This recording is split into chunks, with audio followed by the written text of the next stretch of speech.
For more on this, I'm joined by political strategist Fred Hicks. He joins me live from Atlanta in Georgia. Fred, good to see you. I mean, what's happening right now is quite bizarre, isn't it?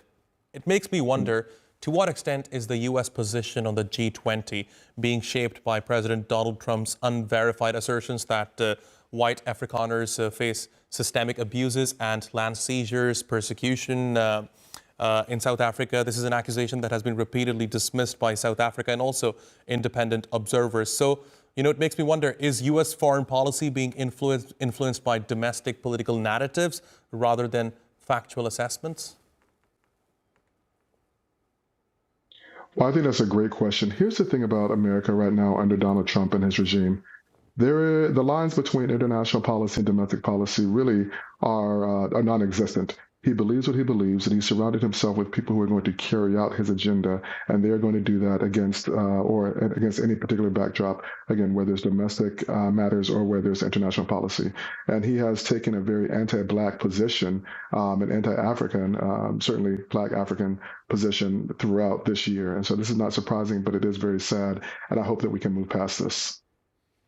Right. I mean, as you were talking, we were playing some covers from the meeting between the South African president and Donald Trump at the Oval Office that took place earlier this year. And, this whole story, this allegation, the assertion, it all started, I believe, when Elon Musk took to social media claiming what Donald Trump claims.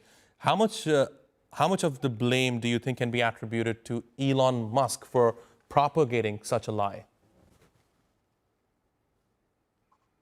Well, I think that is certainly the genesis of this. If we look at what happened during the campaign last year and after the election, but before the swearing in January, we saw that Elon Musk was quite loud, quite vocal. He played a significant role in the early days of this administration. But not just him, but other people like Peter Thiel and other people who are white Americans or white persons who have roots in South Africa have the ear of the president and have certainly contributed large sums of money to his initiatives, whether that was the campaign or whether there are different things that he's pursued while he's here.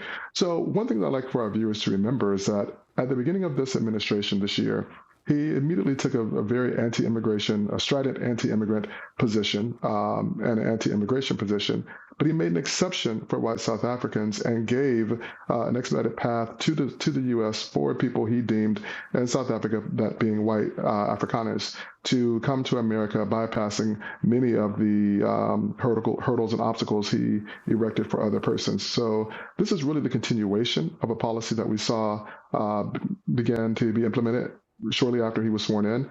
And I think this is, so while this is not surprising, it is very lamentable.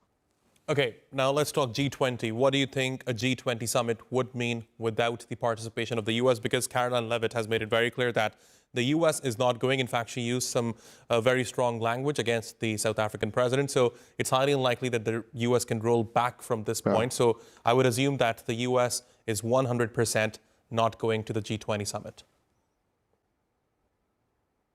Yeah. Well, let's be clear about something. Leavitt is an underling in the administration, and the language that she used when addressing a head of state was highly inappropriate and not diplomatic whatsoever when she referred to him speaking out of his mouth as if she were talking to a child. So let me just say that up front, that is highly inappropriate and I do not think representative of the American sort of ethos and how we treat other heads of state.